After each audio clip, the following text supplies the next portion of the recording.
वो नाम जो कभी दुनिया के सबसे ज्यादा अमीरों में शुमार था, आज वही नाम कानूनी लड़ाइयों, अटैचमेंट्स और कर्ज के संकटों में उलझा हुआ है। हम बात कर रहे हैं मशहूर उद्योगपति अनिल अंबानी की, जिनकी 3000 करोड़ रुपए से ज्यादा की संपत्ति को ईडी ने अटैच किया है। देश भर में 40 से ज्यादा लोकेशंस पर कार्रवाई हुई है और वजह है बैंकों और निवेशकों के पैसों का कथित तौर पर गुम हो जाना।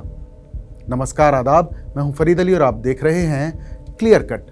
आज बात करेंगे कभी दुनिया के सबसे अमीर लोगों की लिस्ट में शामिल रहे अनिल अंबानी की कंपनियों और प्रॉपर्टीज पर ईडी की बड़ी कार्रवाई की। दरअसल ये मामला सिर्फ एक उद्योगपति का नहीं, बल्कि उस सिस्टम की कहानी है जहां बैंकों का भरोसा टूटा और निवेशकों के करोड़ों रुपए एक भूल भुलैया में खो गए।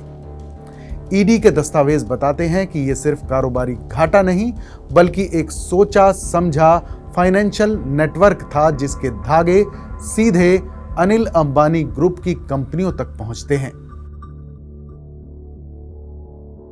यह कहानी शुरू होती है एक ऐसे आर्थिक जाल से जहां बैंकों के हजारों करोड़ रुपए निवेश तो हुए, लेकिन वापस नहीं लौटे और अब उन्हीं पैसों की तलाश में प्रवर्तन निदेशालय यानी ईडी पहुंच गया है अनिल अंबानी के आलीशान घरों और दफ्तरों तक। साल 2008 में फोर्ब्स की अरबपतियों की लिस्ट में अनिल अंबानी दुनिया के छठे सबसे अमीर व्यक्ति थे। उस वक्त उनकी कुल संपत्ति करीब 42 अरब डॉलर यानी आज के हिसाब से लगभग 3.5 लाख करोड़ रुपए आंकी गई थी। लेकिन अब साल 2025 में ईडी ने देश भर में अनिल अंबानी ग्रुप की 40 से ज्यादा संपत्तियां अटैच की हैं, जिनकी कीमत करीब 3084 करोड़ है। ये शायद भारतीय कॉरपोरेट इतिहास का सबसे बड़ा पतन है। 31 अक्टूबर 2025 को ईडी ने आदेश जारी करके अनिल अंबानी समूह की 40 से ज्यादा संपत्तियां अटैच की। इनमें मुंबई पाली हिल स्थित उनका आलीशान घर भी शामिल है। इसके अलावा दिल्ली का रिलायंस सेंटर, नोएडा, गाजियाबाद, पुणे, ठाणे, हैदराबाद, चेन्नई और दूसरे शहरों में आवासीय, व्यावसायिक और दूसरी संपत्तियां भी जब्त की गई हैं। ये कार्रवाई PMLA यानी prevention of money laundering act के तहत हुई है, यानी वो कानून जो सार्वजनिक धन के दुरुपयोग और मनी लॉन्ड्रिंग पर रोक लगाता है। ईडी की चार्जशीट के मुताबिक 2017 से 2019 के बीच यस बैंक ने रिलायंस होम फाइनेंस यानी RHFL में 2965 करोड़ और रिलायंस कमर्शियल फाइनेंस यानी RCFL में 2045 करोड़ यानी कुल 5010 करोड़ रुपए निवेश किए थे। दिसंबर 2019 तक इनमें से 3337 करोड़ रुपए NPA यानी नॉन परफॉर्मिंग एसेट्स बन गए, यानी जनता का पैसा डूब गया और ईडी के मुताबिक ये रकम आगे 40 से ज्यादा कनेक्टेड कंपनियों में घुमाई गई। यानी ये एक फाइनेंशियल चेन के जरिए पब्लिक मनी के ट्रांसफर का मामला है। अनिल अंबानी का उदय 2000 के दशक की शुरुआत में हुआ, खासतौर पर 2005-06 के बाद जब रिलायंस ग्रुप का बंटवारा हुआ और उन्हें टेलीकॉम, पावर, इंफ्रास्ट्रक्चर और मीडिया सेक्टर मिले। एक दौर था जब उनकी नेटवर्थ 42 बिलियन डॉलर थी और उन्हें दुनिया के टॉप अरबपतियों में गिना जाता था। लेकिन विस्तार की दौड़ में उन्होंने भारी कर्ज लिया, फिर जियो की एंट्री, टेलीकॉम सेक्टर में बढ़ता घाटा और बाजार की प्रतिस्पर्धा ने उनका पूरा साम्राज्य हिला दिया।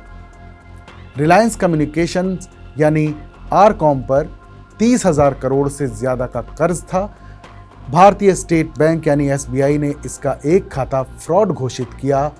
जून 2019 में आरकॉम दिवालियापन प्रक्रिया यानी IBC में चली गई। जून 2025 में SBI ने इसे फ्रॉड अकाउंट घोषित किया और अगस्त 2025 में CBI ने SBI की शिकायत पर 3000 करोड़ की कथित बैंक धोखाधड़ी का केस दर्ज किया। अक्टूबर 2025 में बॉम्बे हाई कोर्ट ने अनिल अंबानी की याचिका खारिज की। जिसमें उन्होंने एसबीआई के फैसले को चुनौती दी थी। एसबीआई के बाद बैंक ऑफ इंडिया और बैंक ऑफ बड़ौदा ने भी आरकॉम के खातों को फ्रॉड घोषित किया। एसबीआई का कहना है कि कुल 31,580 करोड़ के कर्ज में से 12,692 करोड़ यानी 41% का कथित दुरुपयोग हुआ। अब आंकड़ों और संकेतों की बात करें तो 2017 से 2019 के बीच यस बैंक ने अनिल अंबानी ग्रुप की आरएचएफएल और आरसीएफएल में 5,010 करोड़ का निवेश किया, जो बाद में एनपीए बन गया। 24 जुलाई 2025 को ईडी ने 35 से अधिक लोकेशंस और 50 कंपनियों पर छापा मारा। सूत्रों के मुताबिक प्रत्याशित गुम राशि 20,000 से 30,000 करोड़ रुपए तक हो सकती है। अब 3,084 करोड़ की संपत्ति का अटैचमेंट हुआ है, जो नियंत्रण विफलता की तरफ इशारा करता है। ईडी की जांच में यह भी सामने आया कि 28% ट्रांजैक्शंस में आवेदन, अप्रूवल और डिसबर्सल एक ही दिन हुआ और कई मामलों में पैसा आवेदन से पहले ही जारी कर दिया गया। करीब 1,800 करोड़ रुपए को फिक्स डिपॉजिट्स और म्यूचुअल फंड्स के जरिए रीरूट किया गया। जांच में यह भी सामने आया कि कई लोन शेल कंपनीज को दिए गए जिनके पते और डायरेक्टर्स समान थे। एवरग्रीनिंग टेक्निक अपनाई गई, यानी नए लोन से पुराने लोन चुकाने का चक्र चलाया गया। इसे सिर्फ एक फाइनेंशियल गलती नहीं बल्कि एक संगठित नेटवर्क का हिस्सा माना जा रहा है। आज के परिप्रेक्ष्य में बात करें तो ये मामला सिर्फ अनिल अंबानी का नहीं बल्कि पूरे सिस्टम को चेतावनी है। जैसा कि हिंदुस्तान टाइम्स की रिपोर्ट में विश्लेषकों ने कहा है कि जब नियम कायदे कमजोर हों और बैंकिंग निगरानी ढीली पड़े तो भरोसा गिरना तय है। आरबीआई के 2023 डेटा के मुताबिक देश में नॉन बैंकिंग फाइनेंशियल कंपनीज यानी एनबीएफसीज पर 11,50,000 करोड़ का एक्सपोजर है, जिनमें से करीब 2,40,000 करोड़ हाई रिस्क कैटेगरी में आते हैं। आरएचएफएल और आरसीएफएल जैसे मामलों में इस सेक्टर की पारदर्शिता पर सबसे बड़ा सवाल खड़ा किया है। एक दौर था जब अनिल अंबानी नाम सुनते ही ऊंचाई, अमीरी और कामयाबी की छवि बनती थी, लेकिन 2008 में रिलायंस कम्युनिकेशंस की मार्केट वैल्यू 1,60,000 करोड़ थी और 2019 में घटकर 1,200 करोड़ रुपए रह गई। उनके समूह की 9 कंपनियों में से 5 दिवालिया हो चुकी हैं और 2 अब भी रेजोल्यूशन प्रोसेस में हैं।